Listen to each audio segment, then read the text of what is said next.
So I'm in an underground bunker. Yes, sir. When the cops get here, they stop at the front gate and Yep. they talk to a white post, white TV pipe sticking up. I'm sorry I had to shoot that bus driver. I told them there wouldn't be any harm to anybody, and there will not be any harm to the kids. But I'm going to say something, and I won't be talking on the phone anymore. On January 29th, 2013, around 3:30 in the afternoon, when most kids were on the bus going home after a school day, one bus in Midland City, Alabama would be at the mercy of a deranged man who would go on to kidnap a 5-year-old boy and hold him hostage against the FBI in a self-made bunker for 6 days. Today, ladies and gentlemen, and everyone watching, we will be talking about the 2013 Alabama bunker crisis. Before we fully jump in, if you're new here, welcome, and if you're returning, it's good to see you again. All of my sources are linked below if you want to look into it more. Jimmy Lee Dykes was a decorated Vietnam veteran who served in the Navy. However, when he returned home back to the States, he had a profound disdain against the United States government, which if you know the history of a lot of the Vietnam veterans coming back from war, the ideology is pretty fair. However, what's less fair is Jimmy would go on to have a lengthy and brutal history of violence. One of FBI's own, Molly Ammon, a profiler part of the Behavioral Analyst Unit, Molly Ammon, as well as Jimmy Lee Dykes' neighbors, all described Jimmy as an extremely antisocial person, and he would constantly bring up some sort of conspiracy theory, whether it was about the government in whole or certain federal agencies, and a tendency to be violent towards everyone around him. Some neighbors even described Jimmy as a psychopath. And to get into Jimmy Lee's rap sheet, in 1995, he was arrested for brandishing a gun. In 2000, he was arrested for marijuana possession, which in my opinion, I don't think that's a big deal. But what is a big deal is beating your neighbor's dog to death because he was on your property.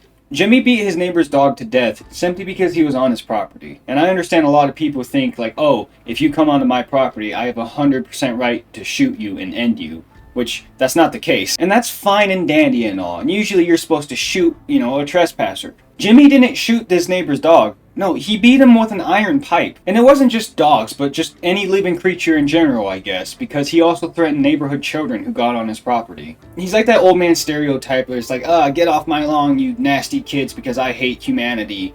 But this guy was an actual killer. What's even weirder is it wasn't just Jimmy's property that he would quote-unquote defend. It is reported that Jimmy would take leisurely strolls out at night with a shotgun and a flashlight just to patrol, as one does. And later on, he would actually be summoned to court for a menacing case where he actually shot at another person. One of his neighbors. He really didn't like his neighbors.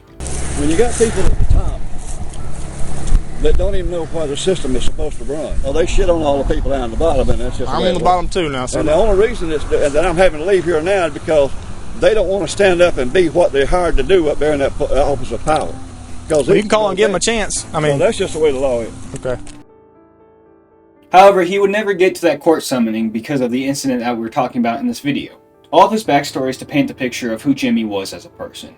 Now, I'm not the biggest Navy or Army guy or really knowledgeable in anything, but specifically that. So I don't think I have the merit to say if Jimmy had like some sort of mental issue from war. However, what I can do is show you his service sheet. So I don't know if this means Jimmy saw combat or anything like that and he has PTSD or something like that, but what I am saying is it's certainly a possibility.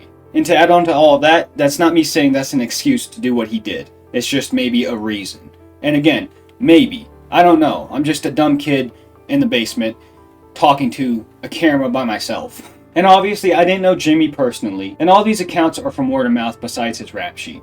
But there are numerous neighbors and agents who back up all these claims that Jimmy was probably not the nicest of fellas before the incident took place. I mean, obviously he's not a nice fella because he kidnapped a boy. Very antisocial, very anti-government, hates everybody. On January 29th, a Tuesday, around 3:30 p.m., 65-year-old Jimmy Lee Dykes would step onto a bus that was on its route to drop off children. The school bus driver, 66-year-old Charles Albert Poland Jr., was diligent on not letting Dykes fully on board. Charles and Jimmy apparently knew each other, albeit not that well because Jimmy, again, like mentioned, was very isolated. But that's to say that might be a reason why Jimmy was allowed to get on the bus in the first place.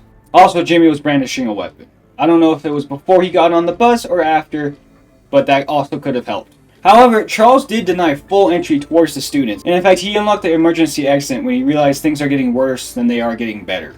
But with Jimmy on the bus, he was trying to get 2 kids. I need 2 boys, 6 to 8 years old, 2 boys, come on. And it's at this point when 15-year-old Trey Watts, one of the students on board, called 911. He's asking for kids. He's asking for kids? Yes, ma'am. He's aiming the gun at the bus driver? Yes, ma'am.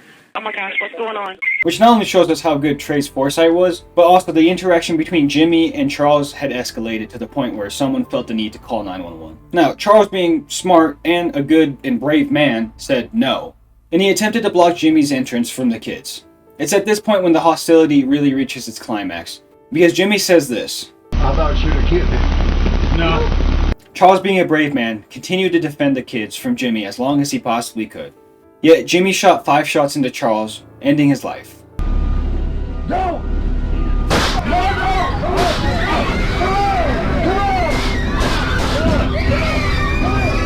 Oh my gosh, what's going on? What? What's happened, Dad? Oh my gosh, hang in there, baby, hang in there, just get down. Get down.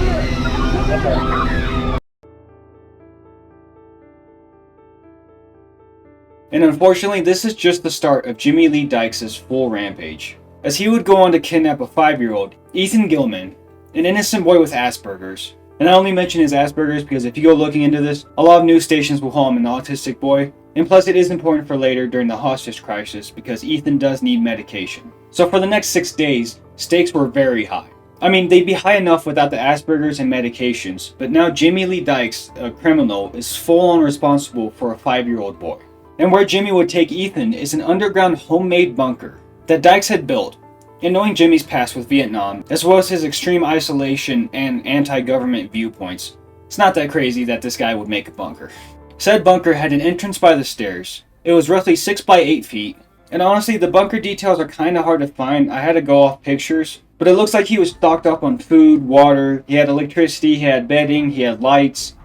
I said electricity and lights. You get what I'm saying. The bunker was a pretty good bunker, and honestly, it looks pretty cozy. I wouldn't want to be in there with Jimmy, but it looks cozy. But something less cozy is Jimmy had 2 bombs in the bunker. One was located inside the bunker, and one bomb was in a PVC pipe ventilation system that was also used for communication. And on top of that, he received medication, coloring books, and toys for Ethan through that pipe. Apparently, Jimmy left a note on the bus, but on top of that, he would later call 911 talking about his demands. And plus Trey Watts' phone call, so authorities knew that something bad was going on, that there was a hostage, and that a bus driver may be dead, which they confirmed later. But now a standoff would begin with local authorities plus the FBI coming in to help out. The hostage crisis started on January 29th, 2013, and it would last to February 4th. Within the negotiations, we find out what Jimmy's motives kind of were. I say kind of because there's some things that we'll never know, but we'll get into that in a second. This is where we learn that Jimmy had a huge disdain towards the government and federal agencies. Government as in the United States government. And mind you, this is back in 2013. Jimmy was quoted saying, "You know goddamn well what I'd say when I go public. It's going to create chaos. It's going to create riots. People are going to be standing up to this, expletive, dictatorial, incompetent, self-righteous bunch of sorry bastards in the government. So why did you censor..." Okay, end quote. Not this, why did you censor, that was me. You may be asking yourself, why does Ethan Gilman have to be thrown into this bunch? Well, Dykes' plan to kidnap 2 children was specifically to get media attention towards his cause. I personally don't know why he didn't kidnap 2 kids, seeing how he specifically asked for 2 different kids, and the sources I looked into didn't go into that either, but I guess that's not too important. Regardless, Jimmy wanted to kidnap a child so he can get media attention, so he can get his voice out there. Which he certainly got the media attention, and that would actually come back to bite him later on. But the thing is, with later talks, the FBI was persistent on not letting Jimmy get what he really wants. And what his main goal was to have a news reporter come in, specifically a news reporter who was a lady, come into his bunker, he would air out his grievances to the news station, and then he would end himself, in front of the lady reporter and in front of Ethan. This is what he says he wanted to do. Personally, I kind of agree with the FBI. That was never going to happen. We're not in the business of endangering more lives. Because you don't know if Jimmy's lying. Because what if he doesn't want to just end himself? What if he's going to take out everyone with him? But this is what it seems to be the main motive for Jimmy. Earlier I said we kind of know his motives, and by the kind of, I could barely find anything he was talking about with his anti-government spiel. Well, I just we don't want to do anything to tarnish your story. Well, I want this on record, and I just want the world to know if anything happens like that, you know who's going to be responsible. I'm listening. You're right. That's it, okay? Okay, Jim. I got what you're saying. All right, thanks. Okay. Hey, Yeah. that is not a threat, and that's absolutely the last goddamn thing I would ever. If that was to happen, if anything, if I was responsible for him, I wouldn't be able to go through this. I'd just take myself out with my damn 9. Okay. Okay, I hear you. But I couldn't live myself in 2 seconds. I'd kill myself if anything like that happened to him. Okay. You make sure that he's safe. Please make sure he's safe. I'm going to. We don't want anything to happen to that little boy. I'm going to. You know, Jim, I know you don't know me other than us talking over the last several days, but I give you my word, nothing will happen. Just everybody, it's just to control every goddamn body and play one race against another and one class against the goddamn other, and that's what, and you people are fucking scared. You know goddamn well that what I say when I go public is going to create chaos, and I know damn well that's what you people are scared of, is the truth. The recordings between the FBI and Jimmy Lee Dykes hasn't been released, but for 6 days Jimmy and the FBI were talking. For the first couple of days it was through the PVC pipe, but later on they stopped doing that because the FBI realized that there was a bomb in the PVC pipe. And what the FBI were doing to talk to Jimmy was going straight up to the PVC pipe, like right here, and yelling down in it. And there's a bomb in there. So they threw a cell phone down there instead, and they talked to him through that. But I'm saying this because I really want to let you know I tried my best to find those tapes just to see like what Jimmy Lee was talking about. In no way, shape, or form do I want any of you to misconstrue what I'm saying right now to say like, hey, Jimmy might have had a point. No, he didn't. Even if he had the best point of all time in human history, he went about it in the worst ways possible. I think I'm rambling. That's all to say, we don't know why Jimmy was so anti-government. We don't know his full hatred towards the government. And I'm sure the FBI negotiators were entertaining Jimmy's little speeches about how bad the government is. Their main focus point was making sure Ethan was getting taken care of. As mentioned before, he has autism, and medications are important. So is food, water, just taking care of a kid. And the FBI wanted to make sure Jimmy knew that, hey, you stole that kid, so now he's your full-on responsibility. Don't screw it up, or else you lose your only leverage, which is pretty much what I'm saying. If he dies, we're coming after you. Through the days of talking with Jimmy, it is reported that Jimmy became more erratic and less stable. His attitude, even toward me, had changed. There was no really bringing him down from his aggravation. Which, seeing how he started this mission with the end goal of ending himself, you can imagine that his mental health wasn't in the best state to begin with. And now 6 days of isolation in a bunker, and on top of that a standoff with the FBI, I'm almost positive his mental health was plummeting. So with Jimmy's deteriorating mental health, plus the FBI's knowledge of the 2 bombs inside the bunker, they were eager to breach. And what supposedly made the FBI pull the trigger, metaphorically, is on the 6th to 7th day, some of the reports are kind of mixed there, on the last day of the standoff, Jimmy was reportedly holding a gun and waving it around, which is not good. If you know anything about the FBI, you know that they love one thing. And remember, kids, the next time that somebody tells you the government wouldn't do that, oh yes they would. Raids. What were you thinking? On the 7th day, the FBI raided the homemade bunker. They breached inside with explosives, threw stun grenades in, and as the FBI were storming in to recover Ethan, Jimmy Lee Dykes was killed. Ethan was unscratched. A big reason why the FBI raid was so well, and not just because they liked doing it, was because that the FBI was actually doing their jobs kind of well.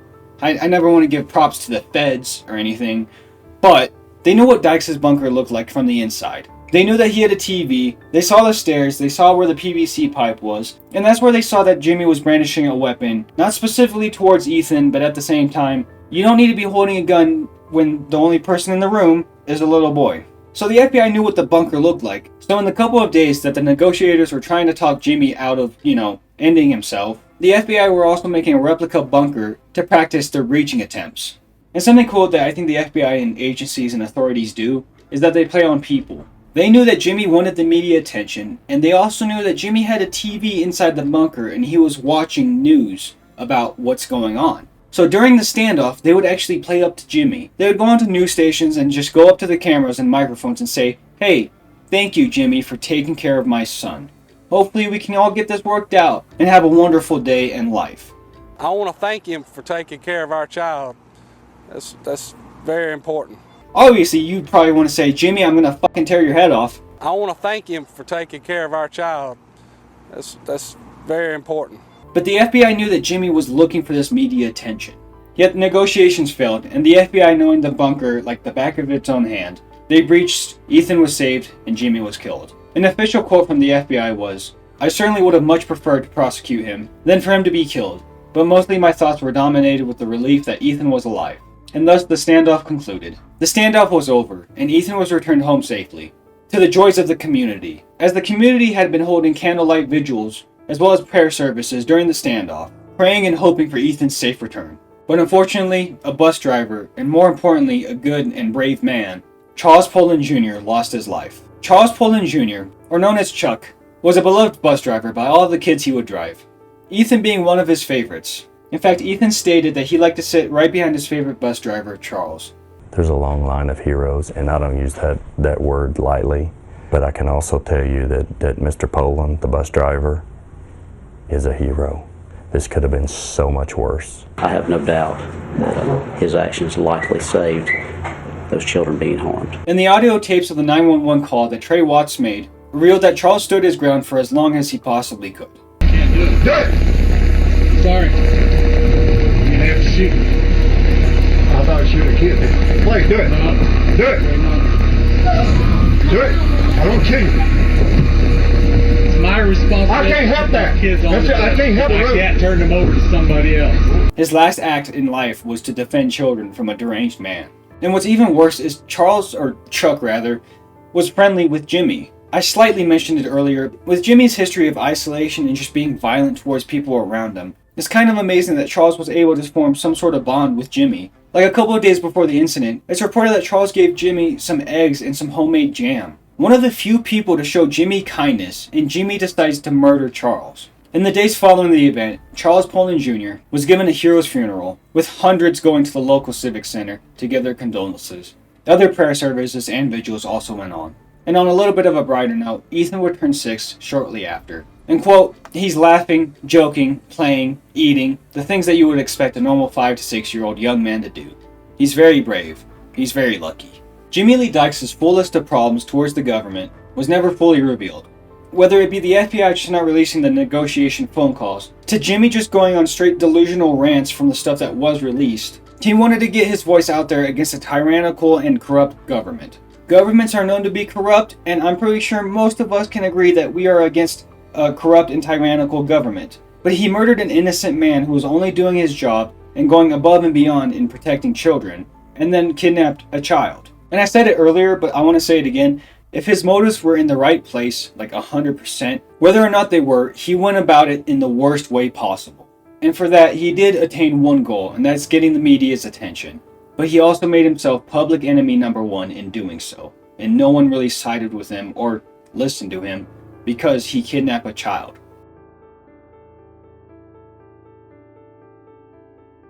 And that, ladies and gentlemen, and everyone watching, is an overlook of the 2013 Alabama bunker hostage crisis.